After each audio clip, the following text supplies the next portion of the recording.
Welcome to the Revival Method podcast, where we teach you actionable steps that you can take to start moving, thinking, and feeling better. Hey, what's going on? Welcome back to another Revival Method podcast. I'm your host, Dr. Brandon Parker, and today is a special episode because it's not your typical Thursday episode. I just had something that was on the forefront of my mind. I was experiencing this with a lot of the clients I'm working with, and I felt like the things that we were working on together, I could pull the curtain back a little bit, show you some of the things that we're working on, and perhaps it might help you. Right? So, and that's my goal. Try to have this meta impact to help as many people as possible. If you're somebody that's been listening to this podcast and you've been getting benefit from it, if you could take the 5 seconds to like and subscribe to this podcast, it would mean the world to me. Share it with a friend because I want to help as many people as possible. If you're somebody that's also listening and you're like, man, I wish you would really cover these things, direct message me on Instagram. I am more than willing to talk about anything that's within my scope of practice. Okay.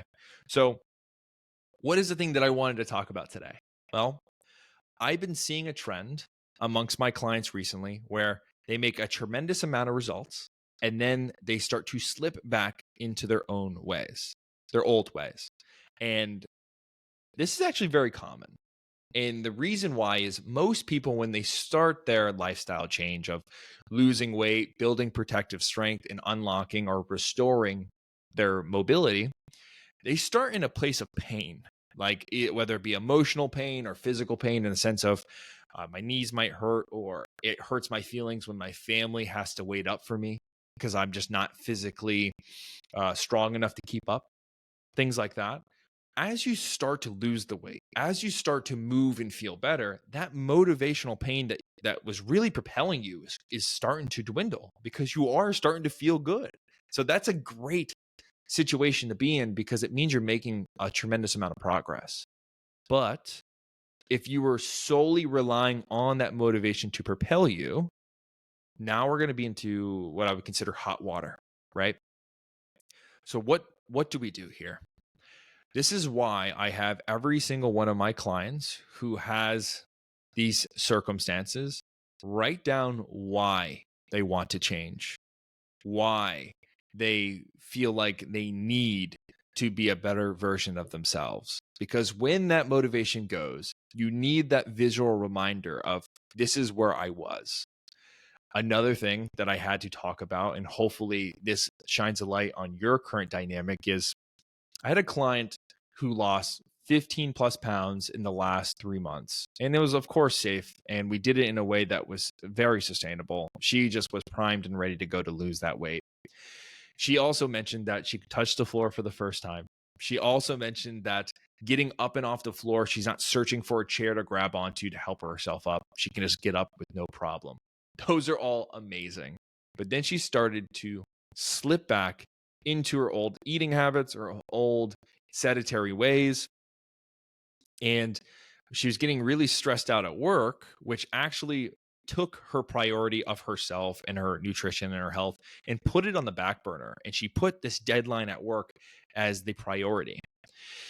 And unfortunately, she started to see a regression in her progress, which of course can be demotivating, which can be a vicious cycle, which kind of presents that mode of like, who cares?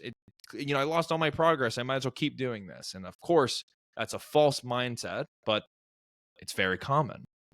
So we had a phone call and we talked about what may or may not be happening. And I feel like the big light bulb moment was we started to talk about her influence on her family, right? We started to talk about how the ways that she was coping with stress might be setting the improper example for her kids. And as we started to talk about that, she started to realize that she was seeing the same coping patterns in her kids. Kid would come home stressed out because of maybe school or some type of event and would ask for ice cream. And what would happen? Ice cream was given. So we're learning that, through that dynamic, that kid is learning that they need to cope with their emotions through some type of food. And I'm sure we all can agree that that's not a great dynamic to be in because life is stressful. Life is going to give you curveballs. And if you're in a circumstance where you can't be super active and you're utilizing food as this coping mechanism, you're going to create a dynamic where you're consuming more than what you are burning. And that's going to store more body fat, which in turn will create a more inflammatory state, which will in turn ruin your confidence, make you feel worse, ruin your sleep. And then, as you can see, it's a slippery slope. So, if you are somebody that feels like they're making tremendous progress and they are slipping back into their old ways, I need you to remember something. You serve as a leading point, or you are a leader of your family. You are setting the example of your friends and your family, right? So if you're not doing it for yourself, if you can't derive the motivation from inside, use that to your advantage. Whether you like it or not, people are going to be following in your footsteps. So what footsteps do you want them to follow, right? So I hope this perspective has given you any type of value. It's just something that I feel like a lot of people forget because we can be kind of egocentric because it's our problems, but our problems can actually manifest into something much larger and have a larger effect on our family and friends. So I hope this helped. All right, peace.